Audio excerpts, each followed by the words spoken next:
with another edition of the Sheehan Show as we prepare for the first Bellator card of 2022 as Bellator 273 goes down at the Footprint Center in Phoenix, Arizona, in the United States. And we have another heavyweight clash in the main event here after the one at the UFC last week with the interim champion taking on the champion and unifying the belts 2 weeks in a row here now. Very different fight. Very, very different fight, but we will get into that as we progress here. I've been doing these Bellator previews now for 3 or 4 months, I suppose, and a lot of the cards have been pretty good, to be honest. There's been some very good up-and-comers on the undercard, some fun matchups, and some very good main events, culminating, I suppose, at the on the 3rd of December last year in the last Bellator card with what for a lot of people was the knockout of the year when Sergio Pettis came back and beat Kyoji Haraguchi, and some people's comeback of the year as well. So that was a fantastic one. Obviously we had the Dublin card a few weeks before that, or maybe a month or two before that, and we have another one coming up. So we've some good cards coming up as well. This, to me, not the best card in the world. I'm not gonna lie. I was looking through it here. I'll break down some of the fights for you and some of the people who I think are standouts in this. And we have some good things on this card, like that you like from Bellator cards. The up and comers, some good matchmaking, and a title fight. Look, we have all that, but not the best title fight in the world, not the one that's going to stand out for a lot of people, I don't think. And as well, some of the up and comers on this card are maybe not exactly the in the matchups that maybe we would want. But I suppose that's maybe neither here nor there, and we can get over that, I suppose, and and get on with the card and the breakdown of the card, because look, it is an important card. The first card of the year is always an important one. With Bellator, this is kind of a thing they've done, though. When they came back after the stoppage due to the coronavirus last year, they didn't put on the best card in the world, and a couple of cards later, they had better ones. There's some good fights coming up with MVP versus Mamedov, and the Dublin card as well, and some others. But I don't know. This one isn't as stacked maybe as you would expect. But let's go from some of the bottom fights up to the top. And look, the standout thing for me is the guys kind of the up-and-comers on the undercard here. Sullivan Cauley, 2-0 with 2 knockouts against Big Tuna Ben Parrish, who kind of set himself alight on social media and everything like that with his massive knockout in his last fight. And the and the interview afterwards, he's a dangerous guy, 5-1 now in his career, but Sullivan Cauley looks to be a top prospect. It's definitely an interesting fight, and I was saying maybe they don't have the best matchups for the up-and-comers. I think this is the exception to that. I think this one is a good one, and I think this is a very, very good fight. I like Sullivan Cauley here, to be honest. I think he'd be a bit of a favourite. I don't know, maybe the betting show we will look more into that when it comes, but I think It's going to be a difficult fight again for Ben Parrish, but it's a good test for Sullivan Cauley at the same time as well. Then Dalton Rosa, 5-0. He's fighting Duane The Rock Johnson. What a name. What a name. You have to call yourself The Rock if your name is Duane Johnson, don't you? And he certainly has. Look, Dalton Rosa, a lot of people are talking about him as the biggest prospect in Bellator at the moment.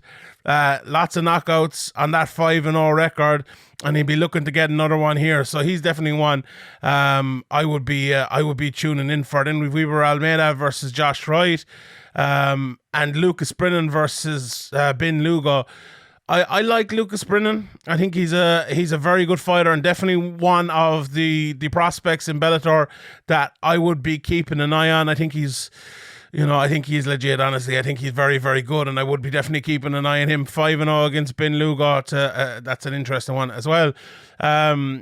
Bellator veteran Saad Awad is on the card as well, against Christopher Gonzalez, who's only 6-1. That's an interesting one. There must be something there with Christopher Gonzalez when he's fighting a lad with nearly 40 fights.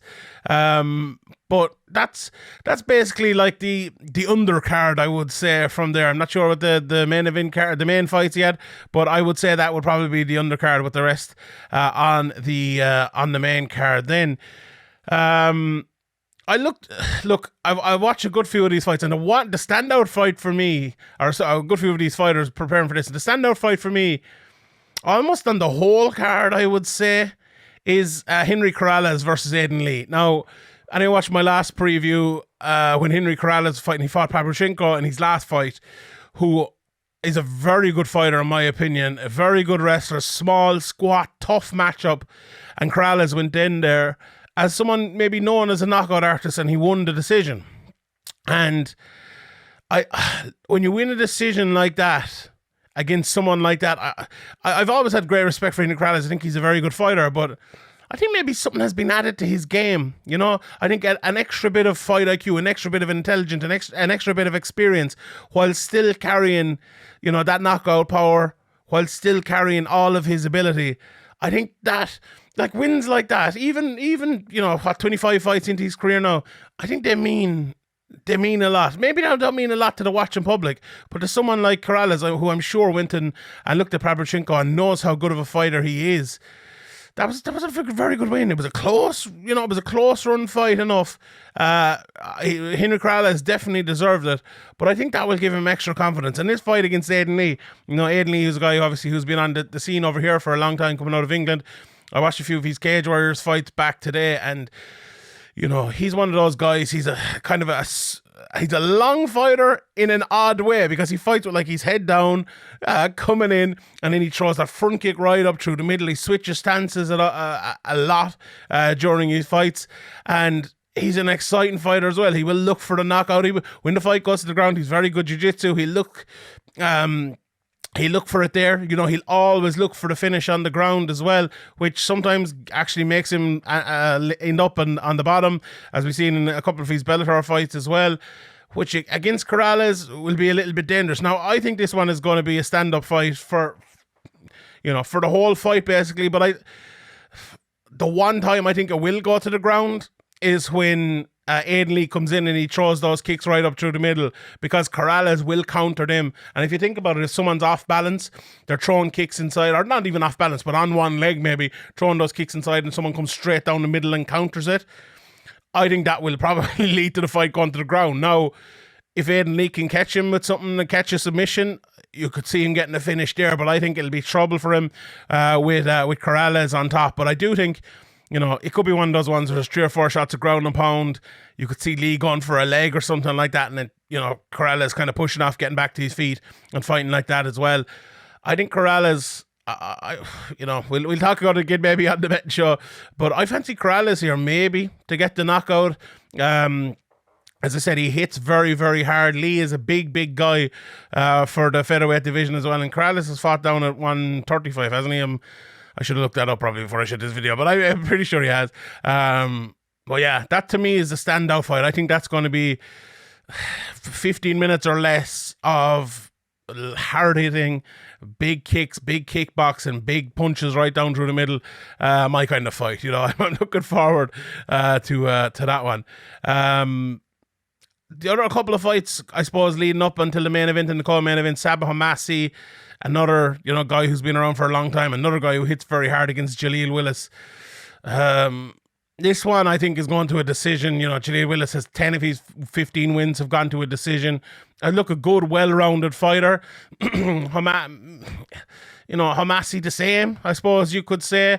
I would probably just about fancy him to win it. Maybe that extra bit of power might take a couple of rounds and see him getting the decision win. The decision win there, but you know, I don't think that's going to be a barn burner. I hope I'm wrong. We hope it is. I hope I'm watching it next Friday night or whatever it's on, and I'm proved wrong. I would absolutely love to be, but I don't know. I fear for it a little bit.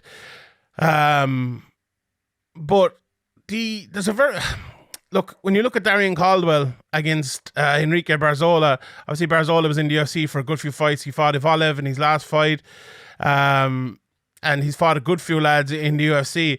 What you could say about him after watching a few of his fights, look, he likes to brawl. He likes to throw those hands. He might not be the most technical, straightforward striker in the world, but he loves to throw his hands. He's unbelievable cardio. Sometimes I like to, if you see a fight that's gone to a decision, right, rather than watching the whole fight, pick a minute in the first round, maybe between minute 3 and minute 4, and then pick a minute in the third round, or if it's a title fight, in the fourth or fifth round, and see the amount of shots that someone lands, the pace at which they fight, the shots that they're kind of absorbing, and how, just in general, all the pace of their fighting, rather than, the game plan or anything like that, just the pace in general, and then do the exact same in the third, fourth, or fifth round, or whatever it might be that you have. I did that for Barzola in his fight against Bazet, I think his name is. I can't remember his name, but I just pulled him up on UFC Fight Pass.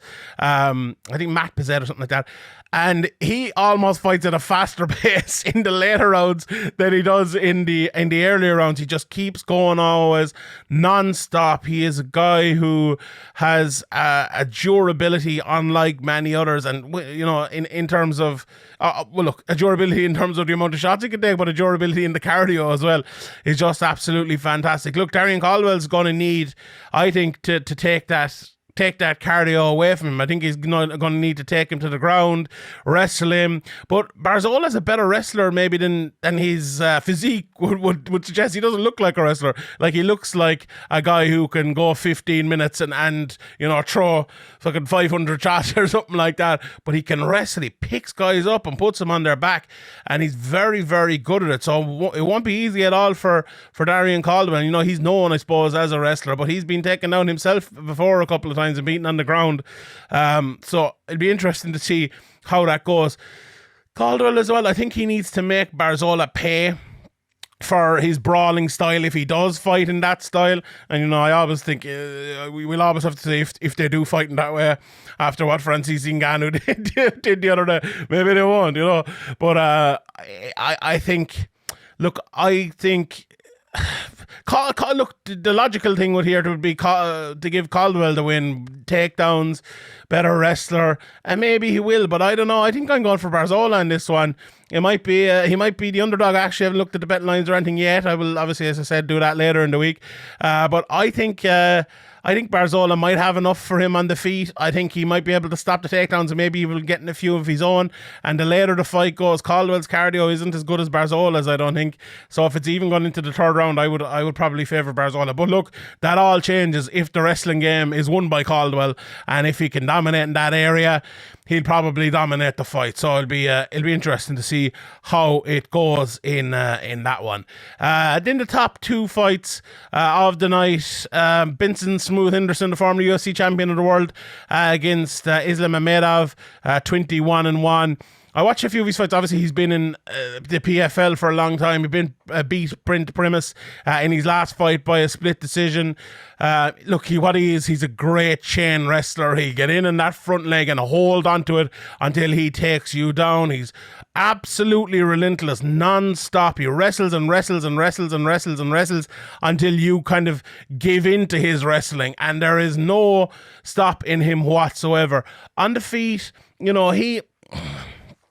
it's hard to see too much of him on the feet, to be honest. I went back I looked through 5 or 6 fights to see a piece of him on the feet, and you can see it. He throws spin and stuff. He attacks the body. He throws with high kicks, and he's a lovely kind of straight back, and he switches into the southpaw stance at the odd time, and he throws that beautiful kind of backhand with the left, but he does it with the right hand as well. And he attacks the single leg after it, and it's always single legs with him as well, nearly always. Now, when he attacks in the middle of the cage, it's single legs. It's something you don't see often in MMA, but he runs that pipe, pulls him up and drags him down to the ground. Even if you stop it, he's lethal at taking you down. And as well, when he gets to the ground, he's not one of those guys.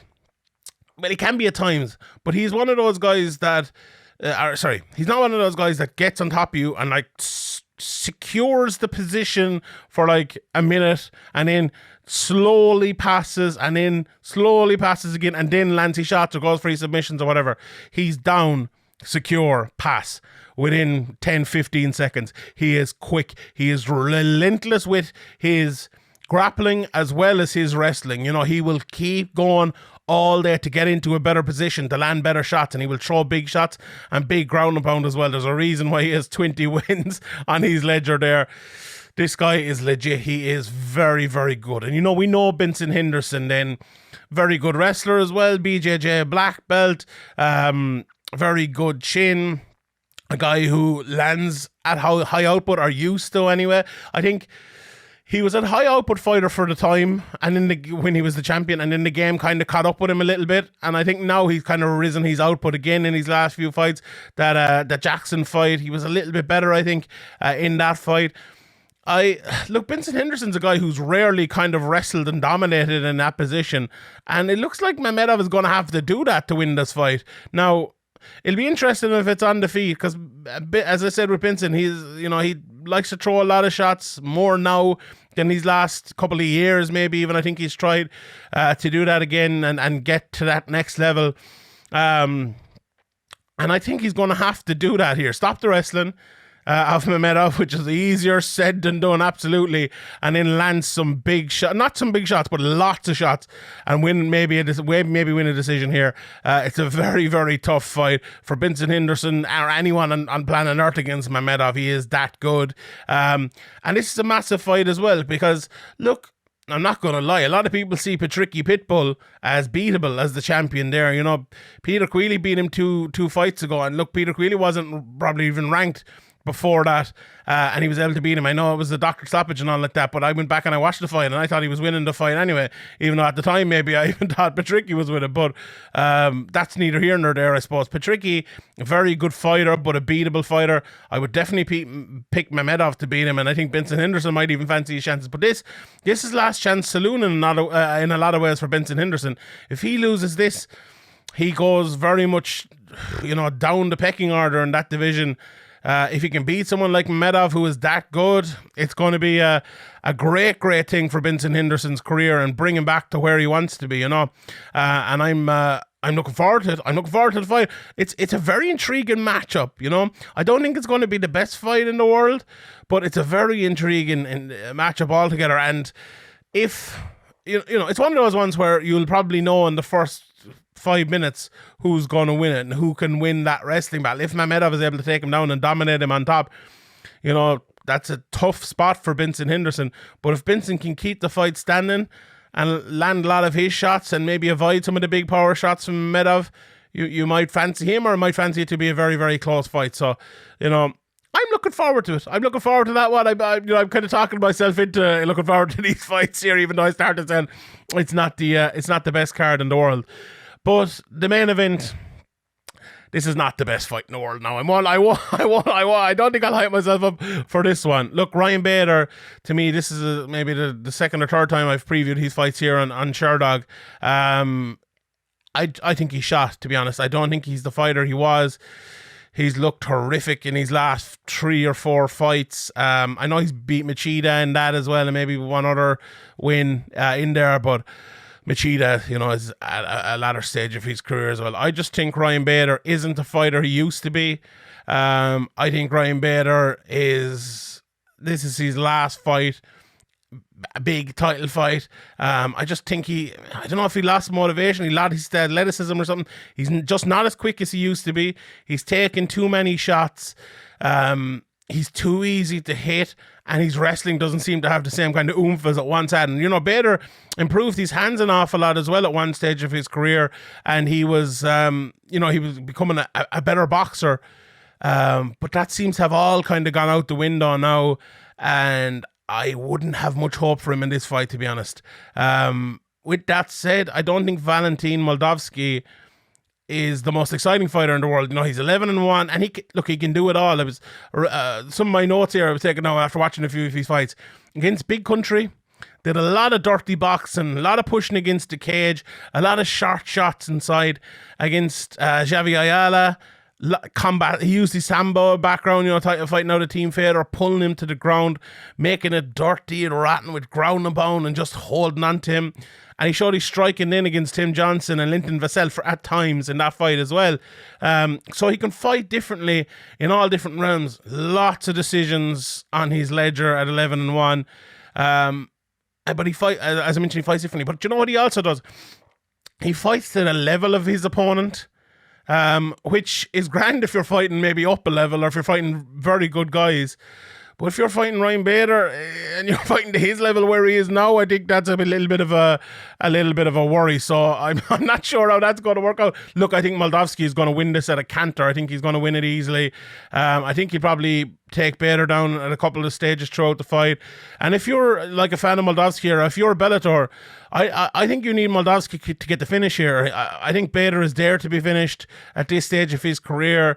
And if you're Moldavsky, as I mentioned, like 11-1 now, to move to 12-1 with that division maybe not being the strongest in the world, a big win over Bader can really make make your name and turn you into the undisputed champion with a big win like that. So look, the name and the win over Bader is the most important thing here. I don't think it's the same Bader though.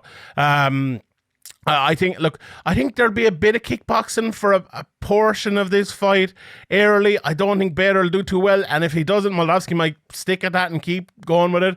But I do think as well he will get a couple of takedowns throughout it, and I would expect to finish kind of midway through this fight. So look, all in all, not the best card in the world. Not bad either. I'm looking forward to seeing some of the up and comers, the likes of Dalton Rosta and Lucas Brennan and Cauley against Parrish and others as well. Aiden against Corrales, to me, fight at night written all over it. Interested in the co-main event, Benson Henderson versus Islam Mamedov, but that main event, I'll take or leave that one now, to be honest. But yeah, right. I'll leave it at that. Let me know what you think of the card. If I'm being a little bit harsh on it, everyone was saying I was very positive on my Sherdog breakdowns recently, so I had to bring a bit of negativity to this one. But to me, it deserved it a little bit. They might kill me, and I'll be meeting all the Bellator crew in Dublin here in a few weeks, so they might kill me. But they have some good cards coming up, and they've been doing some good things, so I won't be too mean to them. Right. I'll leave it at that. My name is Sean Sheehan for Sherdog.com. Thank you for watching, and I'll see you all next time.